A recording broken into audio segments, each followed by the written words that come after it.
Assalamualaikum warahmatullahi wabarakatuh. Pemirsa semuanya, penggemar YouTube yang berbahagia, ini adalah channel saya yang pertama. Perkenalkan, nama saya Harsono. Dalam channel saya ini yang pertama membahas berbagai macam sejarah dan hal-hal yang bersifat mistis dan misteri. Bagi teman-teman dan saudara-saudari yang menyukai channel saya ini, saya mohon bantuannya untuk like, komen, dan subscribe. Atas bantuannya saya ucapkan banyak terima kasih. Assalamualaikum warahmatullahi wabarakatuh. Salam sedulur. Assalamualaikum warahmatullahi wabarakatuh. Bunda Ratu Kidul nama aslinya adalah Dewi Kandita. Beliau putri Prabu Siliwangi dari Pakuwon Pajajaran. Perkawinan Sunan Kalijaga dengan Bunda Ratu Kidul adalah demi syiar Islam dan ketaatan Sunan Kalijaga kepada gurunya, yaitu Sunan Gunung Jati atau Syarif Hidayatullah. Pada waktu itu Pajajaran dipimpin oleh seorang raja yang sakti mandraguna dan hampir tidak ada tandingannya di seluruh tanah Jawa. Raja tersebut bernama Prabu Siliwangi. Pada zaman itu Prabu Siliwangi beragama Hindu Tulen. Sedangkan Sunan Gunung Jati atau Syarif Hidayatullah berkuasa di Kasunanan Cirebon. Beliau sebagai raja sekaligus sebagai waliullah yang tergabung dalam majelis Wali Songo, dan sudah menjadi tugas beliau mensiarkan atau mengislamkan orang-orang yang masih beragama Hindu atau non-Muslim. Oleh sebab itulah beliau mengutus 3 orang utusan untuk melawan Siliwangi agar mau diajak masuk Islam.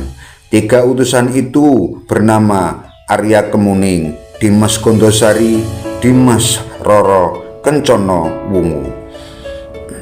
Akan tetapi Prabu Siliwangi tetap tidak mau masuk Islam. Pertempuran pun terjadi. Ketiga utusan Sunan Gunung Jati tersebut tidak berhasil atau berhasil dikalahkan oleh Prabu Siliwangi. Kemudian Sunan Gunung Jati mengirim Sunan Kalijaga sebagai utusan Cirebon yang kedua.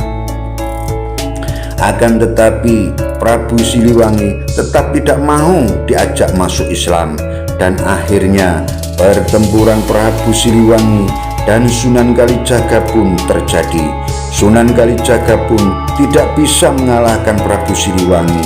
Akhirnya Sunan Kalijaga mundur sementara sambil mengatur strategi. Kemudian beliau diperintahkan oleh Sunan Gunung Jati ke pantai selatan untuk menemui Ibunda Ratu Laut Kidul. Sunan Kalijaga pun bertanya kepada Sunan Gunung Jati, "Kenapa saya harus menemui Ratu Laut Kidul, Kanjeng Sunan?" Sunan Gunung Jati pun menjawab, "Temuilah Ratu Laut Kidul, pinjamlah tombak darinya yang bernama tombak Karera Reksa, karena Prabu Siliwangi hanya bisa dikalahkan dengan tombak Karera Reksa, sedangkan pemilik tombak tersebut adalah Ratu Laut Kidul," jawab Sunan Gunung Jati. "Katakan padanya bahwa aku yang menyuruhmu." "Sendika Gusti," Sunan Gunung Jati, jawab Kalijaga. Maka berangkatlah Sunan Kalijaga ke pantai selatan. Sesampai di pantai selatan, Sunan Kalijaga duduk bersila atau melakukan semedi dan membakar wangi-wangian. Tak lama kemudian wilayah pantai selatan seperti ada gempa dari dasar laut. Kemudian muncullah Ibu Ratu Laut di hadapan Sunan Kalijaga. Kemudian Ibu Ratu pun bertanya, "Siapa kamu sebenarnya?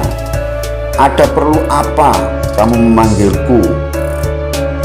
"Hamba Sunan Kalijaga, Bunda Ratu. Hamba diperintahkan oleh Sunan Gunung Jati menemui Bunda Ratu," jawab Sunan Kalijaga. "Hamba diperintahkan untuk meminjam tombak Karerareksa kepada Ibunda Ratu. Ibunda Ratu pun kaget mendengar ucapan Sunan Kalijaga tersebut. Namun Ibunda Ratu tidak percaya begitu saja, dan beliau pun berkata, tidak sembarang orang bisa meminjam tombak tersebut, kata Ibunda Ratu, karena tombak Karerareksa adalah tombak pusaka sebagai lambang kekuatan kerajaanku, jawab Ibunda Ratu. Kecuali Ibunda Ratu pun terdiam sejenak. Kemudian Kalijaga menyela pembicaraan tersebut. Kecuali apa? Katakan saja Ibunda Ratu, jawab Sunan Kalijaga. Kecuali kamu bisa memenuhi 2 syarat yang aku ajukan, kata Ibunda Ratu Laut Kidul. Katakan saja Ibunda Ratu, apa syaratnya? Walaupun aku harus mengorbankan nyawaku, atau aku harus memindahkan Gunung Merapi demi syiar Islam, demi agama Allah agar berkembang di tanah Jawa ini, maka akan aku penuhi, kata Sunan Kalijaga. Baiklah, katakan pada Sunan Gunung Jati, kata Ibunda Ratu Kidul. 1 syarat yang pertama adalah orang yang meminjam tombak Karerareksa harus menikah denganku. Syarat yang kedua, aku meminta tasbih Kecubung Wulung yang berada di negeri Arab atau di Laut Merah. Dan tasbih itu sebagai mahar perkawinanku dan juga sebagai tanda cintanya orang tersebut kepadaku. Aku sanggup memenuhi syarat itu, Ibunda Ratu, jawab Sunan Kalijaga. Akhirnya Bunda Ratu diajak ke Cirebon oleh Sunan Kalijaga. Sesampainya di Cirebon, Sunan Kalijaga menceritakan semuanya kepada Sunan Gunung Jati, dan Sunan Kalijaga berpamitan untuk mencari Kecubung Wulung tersebut.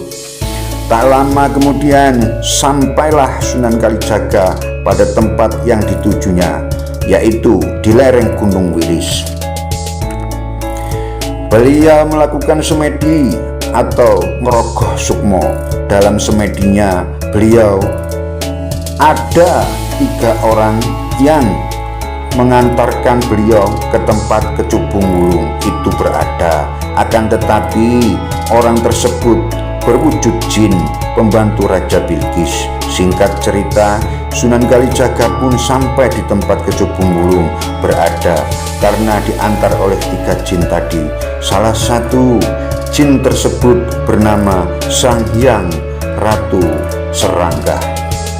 Atas izin dan ridha Allah, maka Kecubung Wulung sudah berada di tangan Sunan Kalijaga. Maka Sunan Kalijaga segera pulang dan menemui gurunya Sunan Gunung Jati dan Bunda Ratu Kidul. Pernikahan pun segera dilaksanakan. Yang menikahkan Sunan Kalijaga dan Ibunda Ratu Kidul adalah Sunan Gunung Jati. Setelah perkawinannya selesai, maka Ibunda Ratu Kidul meminjamkan pusaka tombak Karerareksa kepada Sunan Kalijaga. Perang pun segera dilanjutkan. Sebelum berangkat perang, maka Sunan Gunung Jati menambahkan cabang tombaknya menjadi 9, dan tombak tersebut diganti namanya menjadi Agung Buana Cakra Langit. Setelah itu, maka pertempuran pun dilanjutkan antara Sunan Kalijaga dengan Prabu Siliwangi, dan pertempuran itu terjadi selama 7 hari 7 malam tanpa henti, saling mengeluarkan kesaktiannya masing-masing, sehingga pada saat itu di daerah Pajajaran seperti ada gempa bumi akibat pertempuran 2 orang sakti tersebut. Dan akhirnya Sunan Kalijaga pun mengeluarkan pusaka andalannya, yaitu tombak Karerareksa atau tombak Agung Buana Nirwana Cakra Langit. Kemudian Prabu Siliwangi pun mengeluarkan pusaka Kujang Saktinya. Akan tetapi kujang milik Siliwangi tidak bisa menandingi tombak Karerareksa yang dibawa oleh Sunan Kalijaga. Akhirnya Siliwangi pun kalah dan menyerah atau tunduk pada Cirebon dan memeluk agama Islam. Beginilah cerita yang bisa saya sampaikan. Semoga bermanfaat. Sekian dan terima kasih.